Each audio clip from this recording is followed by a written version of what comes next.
When you go around Mexico City today, you hardly see any of the remnants of the culture that used to rule this area 500 years ago, the Aztecs.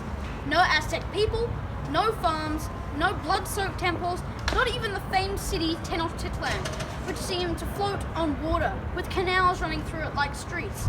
All are invisible to the naked eye. However, you are likely to find Spanish speakers, churches, and an ethnically diverse makeup of the population.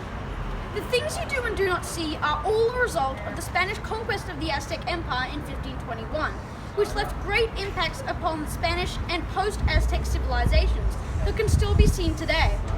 In this video, we'll ask the question, how did the Spanish conquest affect these two societies?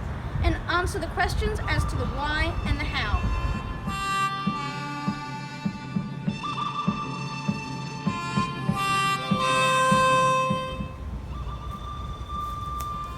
When you look at pictures of the Aztecs, their clothes and how they acted, and then compare them to modern Mexico's inhabitants, you do not see a resemblance.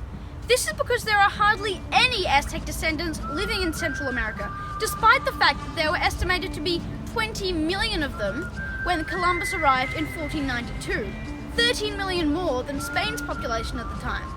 Where did they all go? What caused this catastrophic decline in the population? Well, the primary answer to that is European disease. Before the arrival of the Spanish, civilizations in the Americas had never been exposed to people beyond their region. This meant that they had no immunity to diseases that were common in Europe. The Spanish, in contrast, had come from a continent that had been ravaged by disease for hundreds of years. There were major outbreaks of smallpox in the 1520s, measles from 1531 to 32, influenza in 1545 and 76, as well as the spread of plague, whooping cough, and mumps.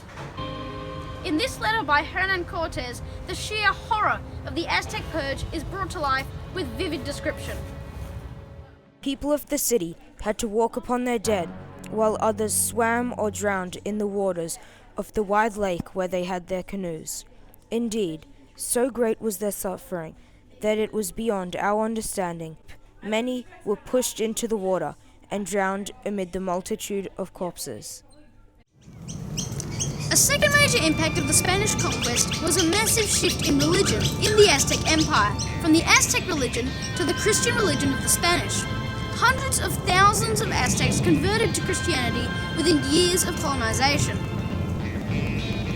By the time Hernan Cortes arrived on the east coast of Mexico in 1519, many of the characteristic features of the Reconquista had begun to appear on the far side of the Atlantic.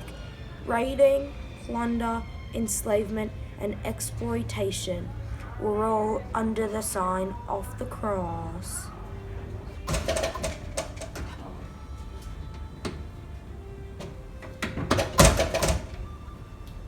The third defining consequence of the Spanish conquest was a change in language. Spanish is now the main language of Mexico, as opposed to the Aztec language that was used 500 years ago. The Spanish brought shiploads of African slaves to work in the Caribbean and other parts of the Americas. This resulted in a change of the ethnic makeup of the population, so they were no longer indigenous, but were European or African.